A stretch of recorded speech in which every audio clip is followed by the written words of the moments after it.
بيبدأ الفيلم بتاعنا في واحدة من غابات أفريقيا، وبنشوف الحيوانات كلهم وهم في انتظار تقديم مولود ملك أرض العزة مفاسا، واللي بيكون من ضمن الحضور الطائر زازو والقرد الحكيم رفيقي اللي بيهني الملك مفاسا بمولود الجديد سيمبا، وبيعمل له شوية طقوس وبياخده بيقدمه للحيوانات والطيور اللي بيكونوا فرحانين بيه جدا لأنه في المستقبل هيبقى ملك عليهم. وبعدها بيبدأوا كلهم ينحنوا ليه. وفي مكان تاني بنشوف فار بيدور على أكل ياكله، لكن بيمسكوا الأسد ده واللي اسمه سكار وبيقول له دنيا ملهاش امان، اهو انا اللي هبقى في يوم ملك الغابه ولا انت هيطلع عليك يوم تاني. ولسه هياكله بيروح له زازو وبيعرفوا ان الملك مفاسا جاي وراه، وبيقول له احسن لك انك تلاقي عذر تقوله للملك تبرر بيه غيابك عن الاحتفال. ساعتها بيتضايق من تهديد زازو ليه وبيسيب الفار وبيهجم عليه وبيحطه في بقه. وقتها بيوصل مفاسا وبيأمره يسيب زازو، فبيخرجه بيقول له اخويا الكبير تعاطف ونزل يتفقد الرعايه. فبيتضايق مفاسا من طريقه كلامه وبيقول له انه ما شافوش النهارده في حفله تقديم سيمبا. فبيتضايق سكار لما بيسمع اسمه وبيرد عليه ببرود انه ما كانش يعرف ان حفله تقديمه النهارده. فبيزعق له زازو وبيقول له كونك اخو الملك فكان لازم تبقى اول الصف. فبيرد عليه انه كان اول الصف لحد ما جه سبع البرومبا. فبيتعصب مفاسا وبيقول له سبع البرومبا ده يبقى ابني وبكره هيبقى ملك عليك. فبيتريق سكار على كلامه وبيمشي. فبيروح مفاسا وراه وبيساله هو كده بيتحداه، فبيفهمه انه طبعا ما يقدرش يتحداه لانه ضعيف وتافه. وبعدها بنشوف القرد رفيقي وهو بيرسم على الشجره صوره سيمبا ملك ارض العزه في المستقبل. وبتعدي الايام وبنشوف سيمبا بعد ما كبر شويه وبنلاقيه بيتفرج على ارض العزه بانبهار. فبيروح يصحي باباه علشان يعرفوا كل حاجه عن ارض العزه. فبياخدوا باباه على اعلى منطقه في المملكه وبيقول له شوف يا سيمبا كل حاجه تحت الشمس تبع مملكتنا، وبيعرفوا انه هيملك حكم الارض دي من بعده. فبيسالوا سيمبا عن المكان الضلمه اللي هناك ده، فبيفهموا ان المكان ده خارج حدودهم وبيحذروا انه يروح هناك. وبعدها بيتمشوا مع بعض في المملكه وبيقول له مفاسا ان الملك الحقيقي لازم يحترم كل الحيوانات من اول النمله لحد اكبر حيوان. وقتها بيجي لهم زازو بيعرف مفاسا اخبار المملكه، فبيسيبهم سيمبا وبيروح ينقض على حشره لكن ما بيعرفش وبيتضايق. فبيشوفوا مفاسا وبيروح يعلمه ازاي ينقض وبيحط عينه على زازو وبيأمره انه يلف ويديهم ظهره. فبيلف زازو ومفاسا بيخلي سيمبا ينزل على الارض خالص وما يعملش صوت، وبيقدر فعلا بعدها ينقض على زازو وبيضحك عليه مفاسا. فبعدها بيقوم زازو المسكين وبيعرف الملك ان في ضباع في ارض العزه ودي حاجه ممنوع انها تحصل. فقبل ما يروح يطردهم بيأمر زازو انه يروح سيمبا على البيت. فبيطلب سيمبا منه انه يروح معاه لكن مفاسا بيرفض وبيمشي. فبيروحوا زازو وهو بيقول له انه لما هيكبر هيعمل كل حاجه بيعملها باباه. وبعدها بيروح سيمبا لعمه سكار وبيحكي له ان باباه لسه موريله المملكه كلها اللي هيحكمها لما يكبر. فبيتضايق سكار من كلامه بس بيستغل الحكايه دي وبيساله يا ترى باباك وراك كمان الحته الضلمه اللي على الحدود الشماليه؟ فرد عليه سيمبا لا، وحذرني ان عمري ما اروح هناك. فبيقول له طبعا مقبره الافيال مكان خطير وما يروحوش الا الاسود الشجعان. فسيمبا اول لما بيعرف بيبقى عنده فضول انه يروح لهناك. فساعتها سكار بيفرح ان خطته ماشيه زي ما هو عايز. فبيروح سيمبا الليله وبيقول لها تعالي انا عرفت لك مكان جنان. فبتساله مامته سرابي والمكان الجنان ده يطلع فين؟ فبيقول لها ده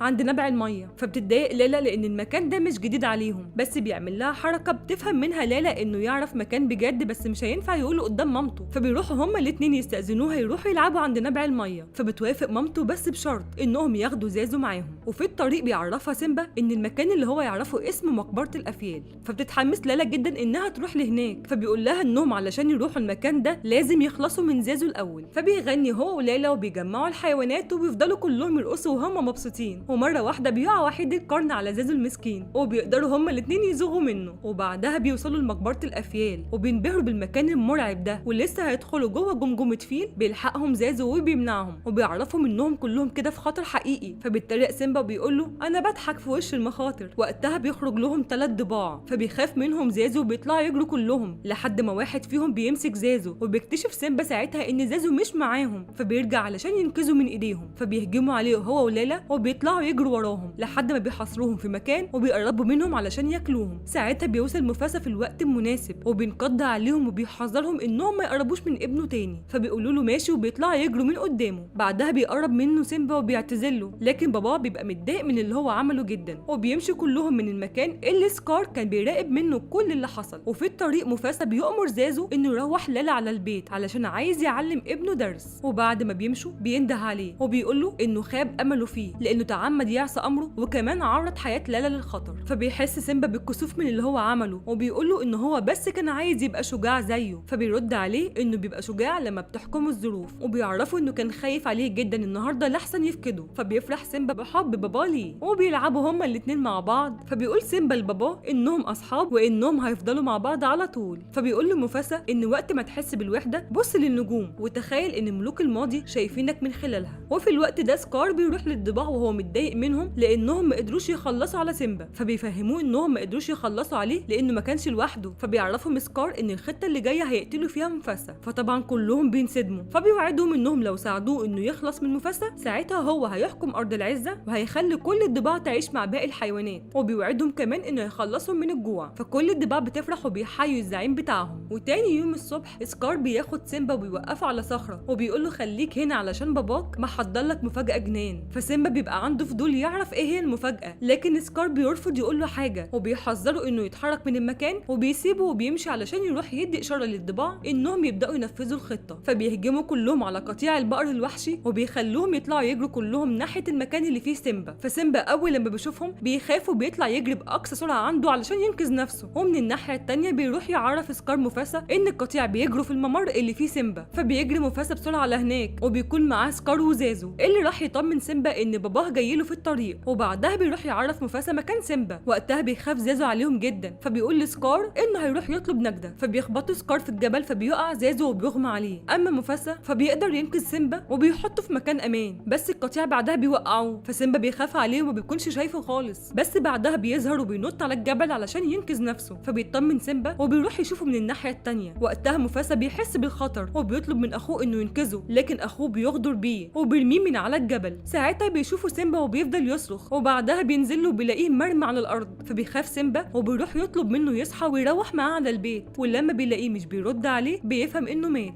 بس بيبقى مش مصدق ان ده حصل. فبيفضل ينده على اي حد علشان يساعدهم بس ما بيلاقيش رد. فبيفضل يعيط وبيروح ينام في حضن باباه. وقتها بيروح له سكار وبيقنعه ان هو السبب في موت مفاسا وبينصحه انه يسيب ارض العزه ويهرب، لان لو حد عرف ان هو السبب في موت مفاسا هيعتبروه قاتل وهيخلصوا عليه. فبيصدقوا سيمبا وبيهرب. فبعدها سكار بيطلب من الضباع انهم يخلصوا عليه وفعلا بيطلعوا يجروا وراه وسيمبا بيطلع يجري منهم لحد ما بينزل في مكان خطر وبيخافوا كلهم ينزلوا وراه. بس بيحذروه انه لو رجع هنا تاني هيخلصوا عليه. وقتها بيروح سكار يعرف سرابي واصحابها ان سيمبا ومفاسا ماتوا وبيعلن نفسه ملك الغابه وانه هيعمل عهد جديد تتحالف فيه الاسود مع الضباع. والقرد الحكيم رفيقي بيعرف باللي حصل فبيزعل جدا على موت سيمبا ومفاسا وبيمسح صورته من على الشجره. وفي مكان تاني بنشوف سيمبا وهو مغمى عليه من كتر التعب وبيتلم عليه مجموعه طيور مفترسه علشان ياكلوه، لكن بينقذوا منهم نمس وخنزير اسمهم تيمون وبومبا. بس بيخاف منه تيمون لما بيعرف انه اسد فبيقرر يسيبه ويهرب، لكن بومبا بيطمنه وبيقول له انه اسد صغنون وبيقترح عليه انه يخليه معاهم اهو لما يكبر يحميهم من اي وحش يهجم عليهم. فتيمون بتعجبه الفكره وبياخدوه بيفوقوه بالميه. فاول لما سيمبا بيفوق بيشكرهم وبيمشي وهو حزين. فبيلاحظ تيمون حزنه ده فبيروح له هو بومبا علشان يهونوا عليه. فبيقول لهم سيمبا لو عاوزين يساعدوه يغيروا الماضي. فبيفهموا تيمون ان الاحسن انه يرمي الماضي ورا ظهره لان اللي حصل حصل وما يقدرش يغيره. وبيعرفوه على حكمه هم عايشين بيها اسمها هاكونا ماتاتا. فبيسالهم يعني ايه؟ فبيقولوا له يعني اشتري دماغك وادي ظهرك للماضي وركز بس في المستقبل. وبيعرفوا بومبا ان الحكمه دي هتحل له كل مشاكله. فبيقتنع سيمبا بحكمه هاكونا ماتاتا وبيقرر ينسى الماضي. وبعدها بياخدوه تيمون وبومبا وبيفرجوه على المكان الجميل اللي هم عايشين فيه. فبينبسط سيمبا وبيقول لهم انه جعان لدرجه انه ممكن ياكل فيل. فبيعرفوه على الاكل بتاعهم فبيجرب ياكله وبيلاقي ان الاكل عجبه. وبتعدي سنين وبيكبر سيمبا وسطهم وبيبقى شبه باباه وبيكون مبسوط جدا بالحياه معاهم وبنلاقيه لسه عايش بحكمه هاكونا ماتاتا. وبنشوف ارض العزه بعد الفتره دي كلها فبنلاقيها بقت خرابه وضلمه. وبنشوف سكار وهو حابس زازو المسكين وعامله راديو بيخليه يغني له اغاني سعيده. فهو بيغني له بيجيب سيره مفاسا فبيتعصب سكار عليه وبيقول له اياك تجيب سيرته تاني. وبيعرفوا ان هو ملك الغابه. فبعدها بيدخلوا له الضباع اصحابه وبيعرفوه انهم مش لاقيين لا اكل ولا ميه. فبيقول لهم مش مشكلتي وبيطردهم. وبعدها بنشوف بومبا وهو بيسال تيمون عن النقط المنوره دي فبيرد عليه بكل ثقه انهم دبان منور لازق في السجاده الزرقاء اللي فوق دي. ولما بيسالوا سيمبا عن رايه بيقول لهم ان في حد زمان قال له انهم الملوك الماضي فبيتريقوا وبيضحكوا على الكلام اللي اتقال له. فسيمبا بيفتكر باباه وبيسيبهم وبيروح يقعد لوحده. وتاني يوم تيمون وبومبا بيتمشوا في الغابه بس بومبا بيسيب تيمون وبيروح يصطاد حشره، لكن بيتفاجئ لما بيشوف ليلى وهي عايزه تنقض عليه فبيهجم عليها سيمبا وبيضربوا بعض. بس بعدها سيمبا بيعرف انها ليلى وبيعرفها ان هو سيمبا. ففي الاول بتستغرب بس بعدها بتفرح انه لسه عايش.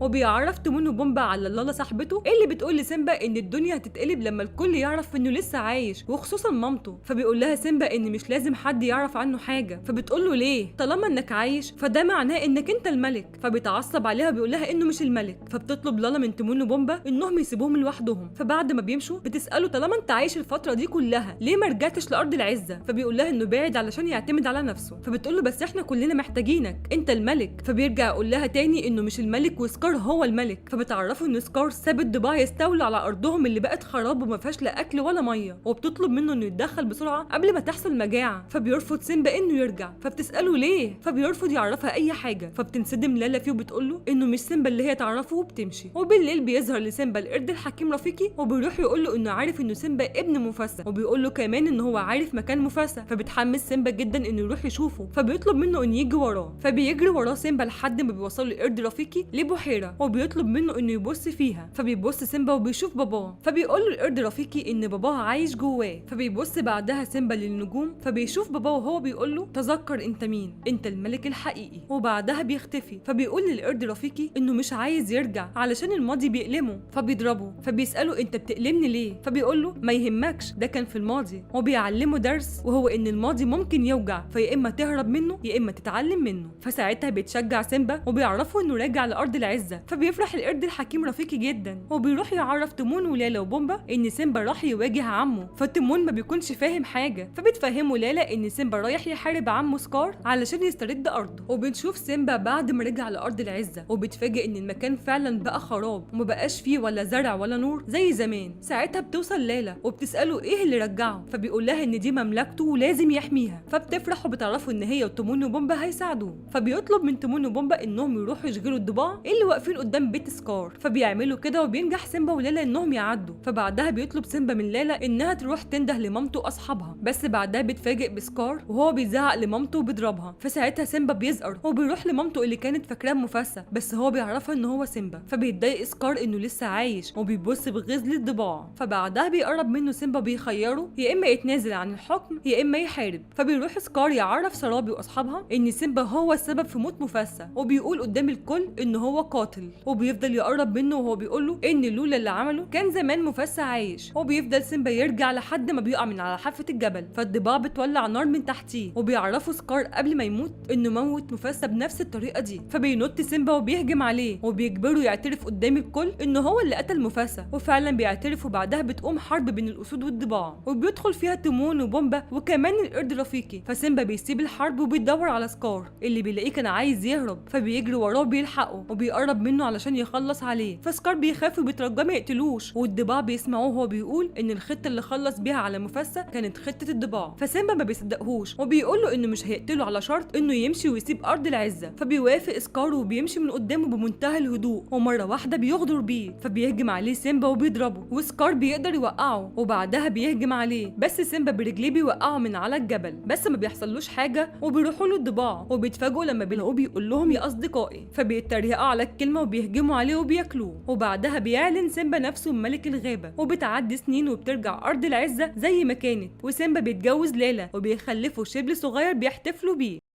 بيبدأ الفيلم بتاعنا بسيمبا اللي بقى حاكم أرض العزة بعد باباه مفاسا وعمه الغدار سكار. وبنشوف حيوانات الغابة كلهم متجمعين علشان يحضروا حفلة ميلاد كيارا بنت سيمبا واللي بيقدمها القرد العجوز صديق العيلة رفيقي. والحيوانات كلهم بيبقوا فرحانين بيها جدا. وبيظهر إن بنت سيمبا شقية جدا زي باباها. وتيمون وبومبا بيبقى فرحانين بالمولود اللي فاكرينه ولد علشان هيربوه ويلعبوا معاه. لكن بينصدموا لما سيمبا بيعرفهم إنها بنت. وبتعدي الأيام وبنشوف كيارا بعد ما كبرت شوية وبنلاقيها بتسأل باباها سيمبا عن نفس المكان الضلمة اللي سأل عليه وهو صغير. فبيخاف لحسن تعمل زيه. فبيحذرها انها تروح لهناك او تبعد عن حدود ارض العزة. وبيعرفها زازو ان المكان ده فيه سفاحين مجرمين ومطاريد. فبتسمع كلامهم وبتروح تلعب في ارض العزة. فبيقلق عليها سيمبا وبيوصي تيمون وبومبا انهم يروحوا وراها ويخلوا عينيهم عليها. وفعلا بيفضلوا يراقبوها وهي بتلعب بمنتهى الحذر بس هي بتحس بيه بيهم، واول لما بتبص بيتخضوا انها شافتهم وهي كمان بتتخض منهم وبتقع في الميه. فبيخاف بومبا عليها وبيرمي نفسه وراها علشان ينقذها، لكن نزل عليها وكان هيموتها. بس بعدها بيقوم وبيعتذر لها وبيطمنوا عليها لا تكون اتعورت، لكن بيلاقوها كويسه وبتعرفهم انها جعانه. فبيقدموا لها اكلهم بس هي ما بيعجبهاش، وكالعاده تيمون وبومبا بيتخانقوا مع بعض على اي حاجه تافهه. وكيارا بتستغل الحكايه دي وبتزوغ منهم، وبتشوف قدامها ارض جميله وبتبقى عايزه تكتشفها. فبالصدفه بتشوف شبل صغير اسمه كوفو واللي بيكون من المطاريد، فبتخاف منه كيارا وبتعرفوا انها من ارض العزه. وهما بيتكلموا مع بعض بيكتشفوا انهم وقعوا في وسط مجموعه من التماسيح الضخمه اللي عايزين ياكلوهم، فبيساعدوا بعض انهم يهربوا منهم، وفعلا بيقدروا يعملوا كده. وبعدها بيغزوهم انهم ما قدروش يعملوا معاهم حاجه، وبيرجعوا لارض العزه وهم فرحانين انهم قدروا يهربوا منهم. وفي الوقت ده بتشوفهم زيرا مرات سكار، واللي بتكون زيه في حقده وغله من ناحيه سيمبا، واللي بتطلع كمان مامة كوفو. فبيجي سيمبا علشان يحمي كيارا من زيرا، وبيأمرها تيمون انها تخرج بره ارض العزه. فبترد عليهم زيرا وبتقول لهم ان دي اصلا ارض سكار. فبيتعصب عليها سيمبا وبتردها هي وابنها بره ارض العزه. فبتعرفوا زيرا على كوفو ابن سكار واللي هيكمل مشوار باباه وهيبقى الملك، وبتقول له انه المفروض ياخده معاه لانه واحد من العيله. لكن سيمبا بيرفض وبيبقى مصر انهم يطلعوا بره ارض العزه. فزيرا بتاخد ابنها كوفو وبتمشي، وسيمبا هو كمان بياخد بنته كيارا وبيعاتبها انها خرجت بره ارض العزه وعرضت حياتها للخطر، وبيقول لها انها المفروض انها تاخد بالها من نفسها اكتر من كده لانها في يوم من الايام هتكون الملكه من بعده. فبتعرفوا انها مش عايزه تكون ملكه وانها حابه تكون حره. وبنروح لزيرا بنلاقيها بتزعق لابنها كوفو لانه ما سمعش كلامها وراح ارض العزه عند سيمبا اللي كان ممكن يموته زي ما موت باباه سكار. وبتعرفوا انه هو اللي خلاهم مطاريد. فبتاسف لها كوفو بيعرفها ان كيارا طيبه وكانوا ممكن يبقوا اصحاب. فلما بتسمع الكلام ده منه بتجيلها فكره انها تقربوا من كيارا علشان يرجعوا لارض العزه ويرجعوا السلطه ليهم من تاني، وبالطريقه دي تبقى خدت حقها من سيمبا. وبتعدي الايام وبيكبر كوفو وبيبقى شبه باباه سكار بالظبط لكن في الشكل بس. وبنشوف زيرا وهي بتحاول تزرع في قلبه الحقد والكراهيه من ناحيه سيمبا، وبتحفظه ان هو عدوهم اللدود، وبتتفق معاه انه يخلص عليه ويمسك هو الحكم ويرجعهم من تاني لارض العزه. ومن الناحيه التانيه بتكون كيارا هي كمان كبرت، وبيكون ده اول يوم ليها تصطاد بنفسها. فبتطلب من باباها سيمبا انه يسيبها تصطاد لوحدها وما يساعدهاش. فبيوعدها سيمبا بكده، بس بعد ما بتمشي بيطلب من تيمون وبومبا انهم يمشوا وراها ويخلوا بالهم منها. وفعلا بيراقبوا كيارا اللي كل ما تيجي تصطاد ما بتعرفش لانها بالغلط يا اما بتعمل صوت يا اما صوت نفسها بيكون عالي، فالحيوانات بتحس بيها وبيجروا منها. وبالصدفه بتشوف تاني تيمون وبومبا اللي بيتفاجئوا برضه انها شافتهم، فبتتضايق لان باباها وعدها انه مش هيساعدها. فبيفهمها تيمون ان باباها بيعمل معاها كده علشان خايف عليها، لكنها برضه بتكون زعلانه وبتسيبهم وبتروح تصطاد لوحدها بره ارض العزه. فبيشوفوها ولاد زيرا اللي بعتتهم علشان ينفذوا خطتها، فبيولعوا في الارض اللي حوالين كيارا. وسيمبا بيشوف النار وبيخاف على كيارا جدا، فبيطلب من زازو ان هو يروح يدور عليها. وكيارا بتكون النار محوطاها من كل مكان ومبتبقاش عارفه تخرج وبيغمى عليها من الدخان. فبيشوفها كوفو وبينقذها من وسط النار وبيقع بيها في الميه. وزازو بيشوفهم وبيجري يبلغ سيمبا، وكوفو بيطلع كيارا على الشط. فبتفوق وبتعرفه. وقتها بيوصل سيمبا ومعاه النال مامتها ليها، فبيزعق لها سيمبا وبيقول لها ان ملهاش انها تصطاد تاني. وكيارا بتعاتب باباها انه ما سابهاش تصطاد لوحدها زي ما وعدها. وسيمبا بيكون فاكر ان كوفو هو السبب في اللي حصل لها، لحد ما بيجي القرد رفيقي وبيعرفوا ان هو اللي انقذ بنته. فبيسالوا سيمبا هو ليه عمل كده، فبيقولوا لانه هو عاوز يرجع لارضهم. لكن سيمبا بيرفض. فبيعرفوا كوفو انه ساب المطاريد وبقى منبوذ، وبيطلب منه انه يحاكمه لو في اي ذنب هو عمله. وبيقول له كمان يا ترى هو هيطرده بذنب هو ما ارتكبهوش. فبيحتار سكار. فبتتدخل كيارا وبتقول له ان هو دلوقتي مديون ليه بحياه بنته. فبيوافق سيمبا وبياخده معاهم وهو مش مطمن له. وبيمشوا كلهم سوا وبيدخلوا بعدها جوه الصخره علشان يناموا، وسيمبا بيسيبه وينام بره. فبتخرج له كيارا وبتشكره انه انقذ حياتها، لكن هو بيتريق عليها لانها عامله فيها صياده وهي اصلا كانت هتموت النهارده. فبتتضايق كيارا بس بتتفق معاه انه الفجر هيعلمها ازاي تصطاد وبتسيبه وبتمشي. وبنكتشف ان مامته واخوه مراقبين كل حاجه من بعيد وبيكونوا مبسوطين جدا لان تمثيليه انقاذ كيارا دخلت على سيمبا والخطه ماشيه زي ما هم عاوزين. وبتقول زيرا لابنها ان كل ما كوفو يقرب من كيارا هيقرب اكتر من سيمبا، وساعتها هيقدر يستفرد بيه ويقتله. وتاني يوم كوفو بياخد كيارا وبيبدأ يعلمها أول درس في الصيد، وهي إنها لازم يكون صوت نفسها واطي مش عالي، وبيقول لها بص للأستاذ وتعلمي. ويا حرام لما جه يصطاد كان هيصطاد تيمون اللي كان هيموت من الرعب، وبيقعد يقول له إنه طعمه وحش قوي. بس لما شاف كيارا معاه اطمن وعرفها إن المرة دي ما كانش بيراقبها ولا حاجة، وإن هو هنا بالصدفة لأن المكان ده أحسن مكان فيه حشرات في أرض العزة. هو بيقعد يلعب هو وبومبا قدام كوفو اللي مش متعود على اللعب، فبياخدوه بيخلوه يلعب معاهم وبيكون مبسوط جدا. وبعدها بيقعد مع كيارا وبيتفرجوا على النجوم، وبتقوله إن باباها قال لها عليهم إنهم الملوك العظام. فبيسألها تفتكري سكار موجود معاهم؟ فبتقوله إن باباها كان بيقول لها عنه إن قلبه كان مليان بالحقد والكراهية. وسيمبا وقتها بيكون شايفهم من بعيد وبيبص في السماء وبيطلب من الملوك العظام إنهم يساعدوه في موضوع كوفو، لأنه كوفو واحد منهم وفي نفس الوقت تربية زيرا وابن سكار، وبيبقى مش عارف ازاي هيسيبه يعيش وسطهم. فبتجيله نالا وبتقوله يتكلم معاه ويعرف منه هو عاوز ايه. وقتها كوفو بيكون متضايق لأن ضميره عمال يأنبه وبيبقى عايز يمشي ويرجع للمطاريد، لكن بيجيله القرد رفيقه وبيمنعه، وبتعرفه كيارا عليه إن هو صديق العيلة. وبعدها بياخده هو وكيارا وبيوديهم لمكان جنان، وهناك بيقربهم من بعض أكتر لأنه عارف إن هما لبعض، وبيفضلوا يغنوا مع بعض وبيكونوا مبسوطين جدا. وبعد ما قضوا اليوم مع بعض بيروحوا وبتدخل كيارا علشان تنام، وكوفو كالعادة بيروح ينام بره، بس بيجيله سيمبا وبياخده علشان ينام معاهم جوه. وقتها بتكون أخته هي اللي واقفة بتراقبهم وبتفضل تقوله اهجم عليه يلا يا كوفو واقتله. ولما ما بيهجمش عليه بتروح تعرف مامتها باللي حصل، فبتقول لها إنه كوفو ما يخونهمش أبدا. وتاني يوم الصبح بيقرر كوفو إنه يقول لكيارا على كل حاجة لأنه حبها وحب سيمبا وحس قد إيه هم فعلا طيبين. ولما بيجي يطلب منها يتكلم معاها بيجي سيمبا وبيطلب منه إن هو يتكلم معاه، فبيوافق وبيمشي معاه. وبيقول له كوفو أنا عمري ما سمعت ماضي سكار الحقيقي. فبيقول له سيمبا إن سكار ما قدرش يتغلب على حقده وفي النهاية حقده دمره.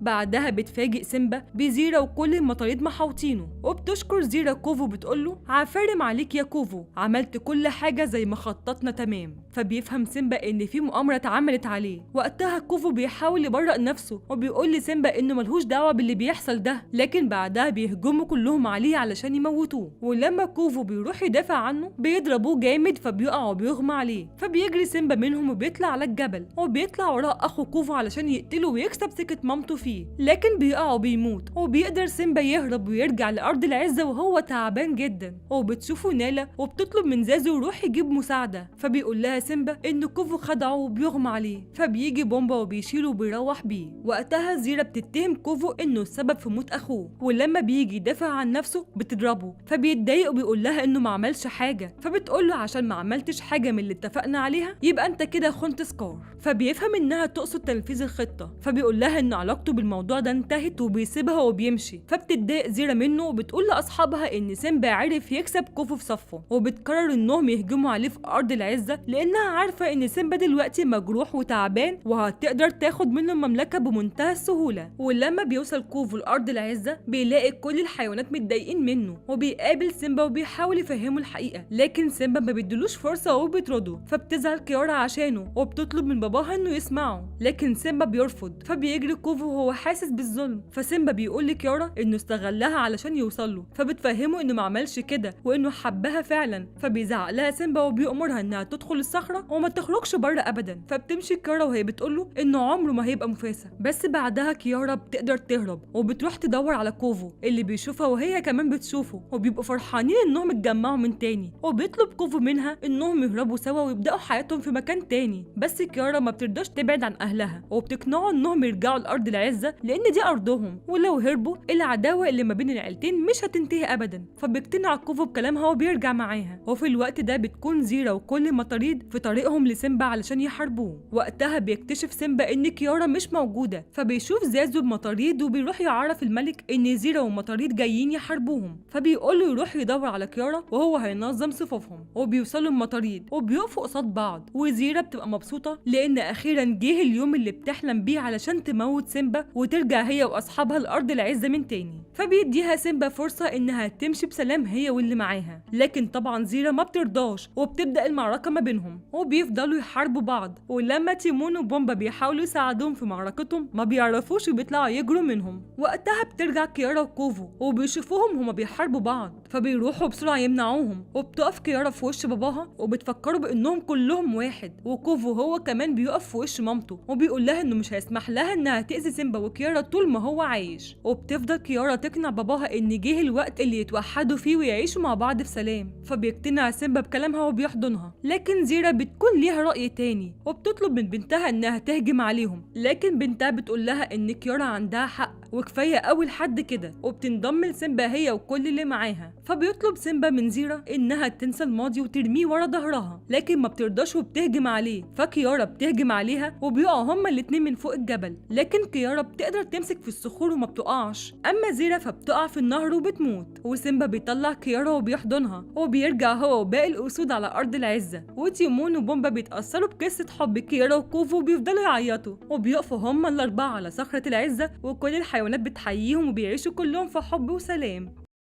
بيبدأ الفيلم بتاعنا بتيمون وبومبا وهم قاعدين في السينما وبيتفرجوا على فيلم ذا لايون كينج. وتيمون بيمسك الريموت وبيقعد يجري وبيقول لبومبا انه هيجيب الحتة اللي طلعوا فيها في الفيلم. فبومبا بيمسك الريموت هو كمان وبيقول له انه هيجيب الحكاية من اولها. فبيرد عليه تيمون انهم ما كانوش في اول الحكاية. فبيفاجئنا بومبا وبيقول له انهم كانوا موجودين في الحكاية من اولها بس الناس ما تعرفش. فبيقرروا انهم يحكوا الحكاية من اولها. لا، من اولها خالص، ايوه هنا. وبيعرفنا تيمون انه هو وقبيلته عايشين هنا بس تحت الارض علشان خايفين من الضباع. وبنشوفهم هم عمالين يحفروا في انفاق كتير تحت الارض وبيكونوا شغالين بنظام وهم بيغنوا. وفي وسط ده كله بنشوف مامة تيمون وهي بتدور عليه، وسبحان الله باين عليها الامومه قوي. وبتروح تسال العم ماكس ما شفتش تيمون؟ فبيقول لها طول ما الدنيا هاديه ومفيش لا اصابات ولا كوارث يبقى ده معناه ان تيمون مش موجود معانا. وفجاه النفق بيتهدى عليهم وكل الشغل اللي عملوه باظ. فبيقول لها دلوقتي اقدر اقولك ان اللي عمل كده هو تيمون. وبيظهر تيمون وهو حاسس بالاحراج من اللي هو عمله، فبيسلم عليهم لكن كلهم بيبقوا متضايقين منه وبيقولوا له شاطر يا تيمون، انت دمرت 4 انفاق في اسبوع واحد وده رقم قياسي. فبتروح لمامته وبتقول لهم استاذنكم بس هاخد الولد اتكلم معاه كلمتين على جنب. وهم ماشيين تيمون بيفهمها انه كان بيحاول بس يدخل شويه ضوء جوه النفق، وبيعرفها انه مش عايز يعيش تحت الارض في نفق وان نفسه يعيش فوق الارض في بيت جميل. فبتقول لمامته ان فوق الارض احلى طبعا، بس فوق الارض في وحوش احنا بالنسبه لهم اكلهم. وبتعرض عليه انه طالما بيحب يعيش فوق الارض يبقى يشتغل حارس ويبقى اسمه تيمون الحارس. وبعدها بتاخده وبتروح بيه للعم ماكس وبتعرفه ان تيمون هيشتغل حارس يحميهم من الضباع. فبيوافق العم ماكس وهو خايف من تيمون جدا، وبيبدا يعلمه انه كل اللي عليه انه يقف على الصخره دي واول لما يشوف ضباع يصرخ علشان ينبههم وبعدين يهرب. وبيعلمه كمان 3 كلمات: استعداد، ضباع، هروب، وبيسيبه وبيمشي. فبيحرسهم تيمون وهو عمال يقول استعداد، ضباع، هروب لحد ما بيحس بالملل وبيقعد يغني وياكل ويرقص. وبيجوا الضباع وبيقعدوا يسقفوا له على اللي هو بيعمله. فبيتخض تيمون اول لما بيشوفهم وبيجري وبيقع على العم ماكس اللي بيزعق له لانه سايب شغله وجاي عندهم. ولسه ما خلصش كلامه بيشوف الضباع فبيطلع يجري هو وكل القبيله وبيستخبوا كلهم في الانفاق. ولما العم ماكس بيجي يستخبى زيهم واحد من الضباع بيرخم عليه وبيسد الفتحه اللي كان هيدخل فيها وبيطلع يجروا كلهم وراه. والعم ماكس بيهرب منهم بأعجوبه. فبعدها بيعتذر لهم تيمون وبيقول لهم انا عملت غلطه صغيره بس الحمد لله عدت على خير، وبكره هنفتكر اللي حصل ده ونفضل نضحك عليه يا جماعه، ثقوا فيا. فالعم ماكس بيقول له هو متضايق منه، ما احنا كنا واثقين فيك. وبيمشوا كلهم هم متضايقين منه. فبيزعل تيمون وبيروح يقعد لوحده. فبتروح مامته وراه وبتحاول تفرفشه، لكن تيمون بيكون متضايق فعلا وبيقول لها انه هيروح يدور على مكان تاني يعيش فيه ما فيهوش خوف من اي حاجه. فمامته علشان تريحه بتوافق. فبيفرح تيمون انها وافقت وبيحضنها وبعدها بيسلم عليها وبيمشي. وبتفضل توصيه انه يخلي باله من نفسه وما يكلمش حد ما يعرفوش وما يعومش لوحده. فبيتخنق تيمون من نصايحها الكتير وبيقول لها سلام يا ماما. وبيبدا تيمون رحلته في البحث عن منزل الاحلام وبيكون مبسوط من نفسه ومن القرار اللي خده، لكن بعدها بيعيط وهو بيقول لنفسه انا مش عارف امشي من انهي طريق. وقتها بيظهر له القرد رفيقي وبيساله هو رايح فين. فبيقول له انا عاوز اروح اعيش في مكان جميل خالي من المشاكل ومحتاجش ان استخبى فيه من اي حد. فبيقول له القرد رفيقي حياه من غير قلق يعني هكون مطاطا. وبيعرفه وهو بيلعب يوجا انه علشان يلاقي المكان ده لازم يبص على اللي ورا اللي قدامه، وده طبعا بيكون تعبير مجازي بس تيمون بينفذ الكلام ده بالحرف، وبيفضل يبص على اللي ورا واللي ورا خالص لحد ما بيشوف صخرة العزة، وبيفهم ان القرد يقصد ان هو ده المكان اللي بيحلم بيه، فبيقرر انه يروح لهناك. وهو ماشي وسط الزرع بيسمع صوت مخيف، وبيشوف بعدها وحش جاي عليه، فبيخاف وبيطلع يجري بأقصى سرعة، وبيطلع بومبا هو اللي كان بيجري وراه. واول لما بيشوفوا بعض بيتخضوا هما الاتنين من بعض، فبيترجاه تيمون انه ياكله بسرعة، فبيعرفوا بومبا انه هو مش هياكله، فبيقول له تيمون ايه مش هتاكلني؟ امال كنت بتجري ورايا ليه؟ فبيقول له انا شفتك ماشي لوحدك في الغابة فقلت امشي معاك علشان احميك من الحيوانات المفترسة. فتيمون بتعجبه الفكرة دي، وبيقول له ايه رأيك توديني عند الصخرة اللي هناك دي؟ فبيوافق بومبا وبيمشوا هما الاتنين مع بعض، وفي الطريق بيتعرفوا على بعض، وبيفضلوا ماشيين وبيتفاجئوا بالحيوانات اللي بتجري علشان تلحق حفلة تقديم سيمبا، وبيبقوا مش عارفين هما رايحين فين. بس تيمون ما بيحطش في دماغه حاجة وبيكمل ماشي هو وبومبا لحد ما بيوصلوا اخيرا لصخرة العزة، وبيتفاجئوا بكل الحيوانات دي. وتيمون بيقول اكيد القرد قال لهم على المكان ده وجم هنا زي علشان يعيشوا فيه، وبيقول لبومبا ان مش ده المكان اللي كان بيحلم بيه، وبيفتكر الجملة اللي قالها له القرد، وبيبص ورا اللي قدامه وبيشوف صخرة جميلة في مكان هادي وقدامها بحيرة، فبياخد بومبا للمكان ده، وبيعدي بومبا من وسط الحيوانات وبيعمل حركة مش تمام من بتوعه، فكل الحيوانات يا حرام بيغمى عليها. فالحيوانات اللي قدامهم افتكروا انهم بينحنوا لسيمبا، فقرروا انهم كمان يعملوا زيهم. وزازو وقتها بيقول للملك مفاسا شفت يا ملك كل الحيوانات بينحنوا ازاي لسيمبا؟ وبعدها بيوصلوا للمكان وبيفرحوا بيه جدا لانه هادي وفيه بحيرة، وبيناموا هما الاتنين. وبيصحى تيمون تاني يوم على صوت دوشة، وبيلاقي الحيوانات كلهم متجمعين وبيغنوا مع سيمبا ما اقدرش اصبر لما ابقى ملك. فبيتضايق تيمون لان مش ده المكان اللي كان بيحلم بيه، فبيضرب الفيل فكلهم بيقعوا، وادينا عرفنا هما وقعوا ليه. فبعدها بياخد تيمون بومبا وبيروحوا لمقبرة الافيال، وبيقول لبومبا ان ده مكان هادي وجميل ومفهوش حيوانات مفترسة. ويا حرام ما كملش كلامه الا ولقى الاسد مفاسا بيجري وبيهجم على الضباع اللي عايزين ياكلوا سيمبا ابنه، فبيفهم تيمون ان المكان ده برضه ما ينفعش. وبعدها بيروح المكان تاني وبيطلع مقر سكار والضباع، فبياخد بومبا وبيروحوا للصحراء، وبيقول له بص بقى ده مكان هادي خالص مفهوش اي قلق.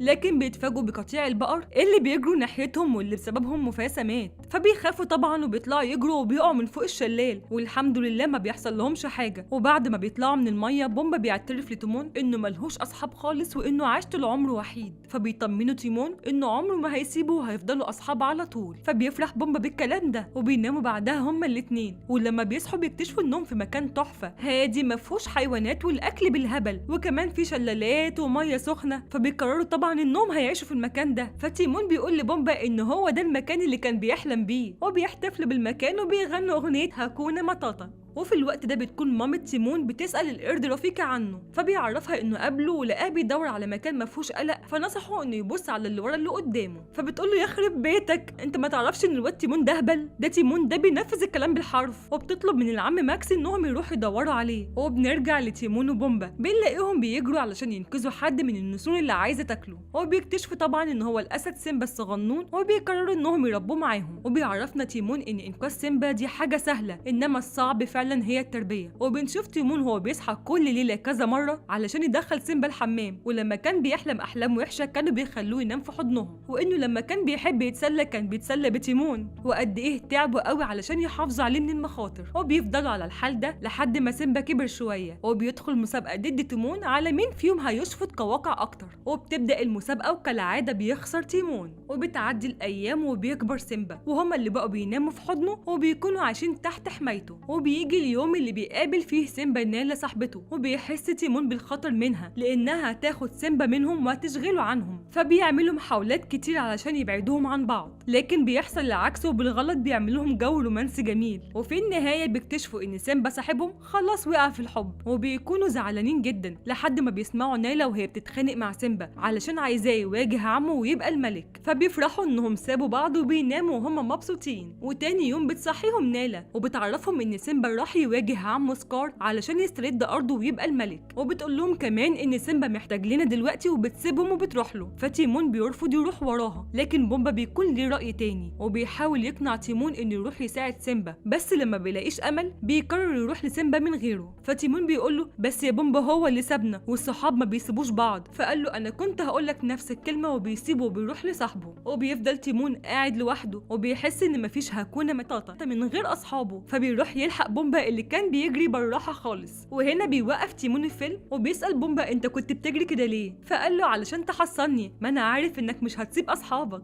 فبيكمل تيمون الفيلم وبنشوفه هو لابس فستان ومجهز بومبا على الاكل، وكل ده علشان يشغلوا الضباع عن سيمبا اللي عايز يواجه عمه. وبعدها بيطلعوا يجروا وراهم وبيدخلوا وراهم الكهف، فبيعمل بومبا حركه من بتوعه، فالضباع بتخرج وهي مش قادره. وقتها بتخرج مامة تيمون والعم ماكس من تحت الارض، وبيسلم تيمون عليهم وبيعرفهم على بومبا افضل صاحب ليه. ولما تيمون بيعرف ان سكار معاه ضباع هتحميه ومش هيخلوا سيمبا يقرب منه، بيقول لمامته وبومبا والعم ماكس على خطه هتخلص سيمبا منهم. فبيطلب من مامته والعم ماكس انهم يحفروا نفق كبير، وهو وبومبا هيروحوا يستدرجوا الضباع علشان يقعوا في الفخ. وفي الوقت اللي سيمبا ساب المعركه وطلع يجري ورا سكار علشان ينتقم منه، الضباع كانوا بيجروا ورا سيمبا علشان يحموا سكار منه. فتيمون وبومبا علشان يجذبوا انتباههم بيقعدوا يتريقوا عليهم، فبيجروا وراهم وبيوقفهم تيمون فوق المكان اللي تحته النفق، وبيسال مامته ايه خلصتوا؟ فقالت له لسه ما خلصناش عطلهم. فبيفضل يعطلهم بشويه حركات ورقصات لحد ما مامته والعم ماكس بيخلصوا، وبيوقع العم ماكس كل الاعمده اللي شايله الارض اللي تحت الضباع، بس للاسف ما بيقعوش لان في عمود لسه ما وقعش. فبيتشجع تيمون وبينزل يوقعه، فبيقعوا كل الضباع في النفق وبيقع معاهم سكار. ومامة تيمون بتكون فخوره بيه هي والعم ماكس وبيسموه البطل. وسيمبا بعد ما خلص من سكار بيقول لهم ما كنتش هقدر اعمل ده من غير مساعدتكم يا اصحابي. وبعدها بيطلع يعلن نفسه ملك لارض العزه، وتيمون وبومبا بيبقوا فرحانين بيه جدا. وبعدها بنشوف تيمون وهو بيعرف مامته والعم ماكس على المكان الجميل اللي عايش فيه، وبيعيشوا هم وباقي القبيله في المكان ده. وسيمبا كمان كان بيجي يزورهم. وبعد ما الفيلم ما خلص بومبا بيبقى عايز يتفرج عليه من تاني، فتيمون بيقول له طب خلاص نتفرج عليه بكره. لكن بتيجي مامته علشان تتفرج على الفيلم من اوله، وكمان بيجي سيمبا والقرد رفيقي، والموضوع كبر. وبتيجي تانا ورنا وميكي وسنو وايت والاقزام السبعه وكل نجوم ديزني. وطبعا ساعتها بيضطر تيمون انه يعيد الفيلم من تاني. وبس كده، يا ريت لو عجبكم الفيديو ما تنسوناش في اللايك والسبسكرايب. باي باي.